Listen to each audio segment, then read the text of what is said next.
No século XVI, o Japão não era um império. Era um campo de batalha. Por mais de 100 anos, clãs rivais lutaram sem parar. Cidades queimaram até virar cinzas, e a vida era um ciclo de medo e fome. A guerra era a única certeza. E foi nesse mundo quebrado que nasceu um homem que não queria preservar o passado. Ele queria destruí-lo. Este homem era Oda Nobunaga. Desde jovem, Nobunaga era diferente. Enquanto outros herdeiros samurais seguiam rituais e tradições antigas, ele as desprezava. Vestia-se de forma estranha, ignorava protocolos e agia como se as regras não se aplicassem a ele.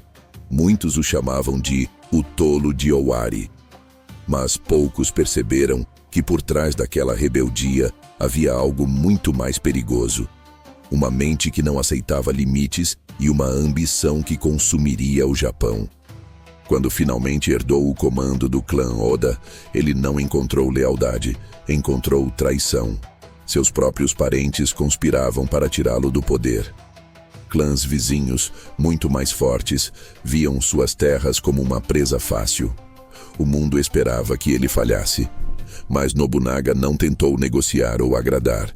Ele respondeu com uma força direta e implacável. Eliminar o problema pela raiz se tornou sua assinatura. Sua primeira grande prova de fogo veio na Batalha de Okehazama, em desvantagem numérica de 10-1, cercado por um exército de 25 mil homens. Qualquer outro senhor feudal teria se rendido. Mas Nobunaga não. Ele liderou um ataque surpresa no meio de uma tempestade, avançando direto para o acampamento do general inimigo. A vitória foi tão chocante, tão improvável, que seu nome ecoou por todo o Japão. O tolo havia se tornado um gênio militar. Nobunaga não lutava como os outros. Ele estudava o inimigo, atacava quando ninguém esperava e usava o medo como uma de suas armas mais eficazes. Enquanto os samurais se apegavam à honra do combate com espadas, ele abraçou uma nova tecnologia vinda do Ocidente, as armas de fogo. Ele entendeu o poder dos mosquetes antes de todos. Para ele, vencer era muito mais importante do que parecer honrado. Ele equipou seus exércitos com milhares de arcabuzes e desenvolveu táticas revolucionárias, como a de atiradores em fileiras rotativas, que permitiam uma chuva contínua de disparos. Na Batalha de Nagashino, essa tática aniquilou a lendária cavalaria do clã Takeda. Linhas inimigas que esperavam um confronto tradicional foram dizimadas por uma parede de fogo e metal. Batalhas que deveriam ser equilibradas se tornaram massacres. Clãs inteiros foram destruídos em questão de dias. O Japão começou a entender que a guerra tinha um novo rosto, e esse rosto pertencia a Oda Nobunaga. Mas foi contra os monges guerreiros que seu nome se tornou sinônimo de terror. Poderosos mosteiros budistas haviam se tornado fortalezas militares, com seus próprios exércitos, desafiando a autoridade dos senhores feudais. Para Nobunaga, eles eram um obstáculo intolerável no caminho da unificação. Sua resposta não foi negociação, foi aniquilação total. O cerco ao Monte Hiei é um dos episódios mais sombrios da história japonesa. Nobunaga ordenou que seus soldados cercassem a montanha e não deixassem ninguém escapar. Templos sagrados, construídos ao longo de séculos, foram incendiados. Monges, mulheres, crianças, todos que estavam lá dentro foram mortos. O Monte Hiei queimou por dias, as chamas visíveis a quilômetros de distância, um farol de crueldade. A mensagem era clara e aterrorizante. Ninguém estava acima de sua vontade. A religião não oferecia proteção contra o novo Japão que ele estava construindo. Muitos começaram a chamá-lo de Rei Demônio. Não apenas por sua brutalidade, mas porque ele parecia não temer nada, nem homens, nem deuses. Nobunaga acreditava que o medo era uma ferramenta mais eficiente do que a lealdade. Onde ele chegava, a resistência morria antes mesmo da batalha começar. Sua reputação o precedia, mas ele não era apenas um destruidor. Ao mesmo tempo em que conquistava, ele reconstruía.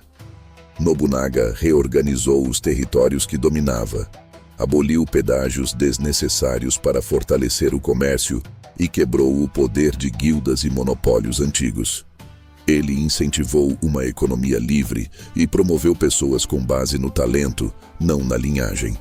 Seu objetivo não era apenas conquistar, era criar uma nova ordem. Uma ordem onde o poder não vinha da tradição, mas da força, da eficiência e do mérito. Sob sua sombra, surgiram homens de imenso talento, como Toyotomi Hideyoshi, que começou como um simples serviçal e se tornou um de seus principais generais. Mas a vida sob Nobunaga era perigosa. Seus generais aprenderam que falhar significava a morte. A traição não era perdoada. Oda Nobunaga não dava segundas chances. Cada decisão precisava ser final e perfeita.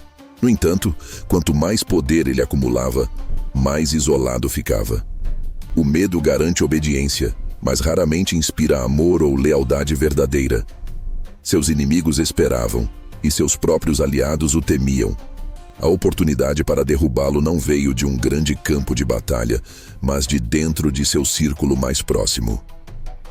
Em 1582, Nobunaga estava em Kyoto, descansando no templo Honnoji, com apenas uma pequena guarda pessoal. Ele estava no auge de seu poder, a um passo de unificar todo o Japão. Foi então que a traição aconteceu. Seu general, Akechi Mitsuhide, um homem em quem ele confiava, se voltou contra ele. Mitsuhide cercou o templo com seu exército e atacou. Pego de surpresa, ferido e sem chance de escapar, Nobunaga enfrentou o fim da mesma forma que viveu, sem pedir misericórdia. Em vez de ser capturado, ele recuou para as profundezas do templo em chamas e tirou a própria vida.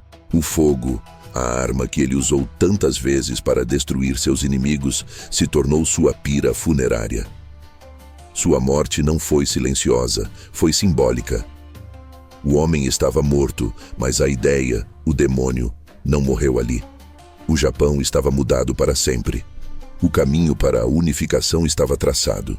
Seus sucessores, Toyotomi Hideyoshi e depois Tokugawa Ieyasu, completaram o trabalho que ele começou, usando as bases que ele construiu com força e sangue.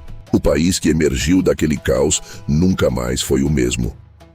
Uma longa era de paz, o período Edo, finalmente chegou, mas ela nasceu das cinzas e do sangue que Nobunaga derramou. O Japão moderno talvez nunca tivesse existido sem ele, mas o preço foi terrivelmente alto. Hoje, a figura de Oda Nobunaga é complexa e controversa. Herói para alguns, que o veem como o grande unificador que acabou com um século de guerras. Um tirano brutal para outros, que lembram de suas ações cruéis. A verdade, como sempre, está em algum lugar no meio. Ele foi um produto de um tempo brutal e, ao mesmo tempo, o homem que o transformou para sempre. A história gosta de lembrar dos vencedores, mas também precisa nos lembrar do custo da vitória. Oda Nobunaga não foi apenas um senhor da guerra. Ele foi a ruptura, o fogo que queimou o velho mundo para forçar um novo futuro a nascer. E por isso, para o bem ou para o mal, o Japão jamais o esqueceu. Obrigado por assistir a essa jornada pela vida de uma das figuras mais fascinantes da história. Se você gostou desse vídeo e quer ver mais histórias como essa, não se esqueça de se inscrever no canal, deixar o seu like e ativar o sininho para não perder os próximos episódios. Até a próxima!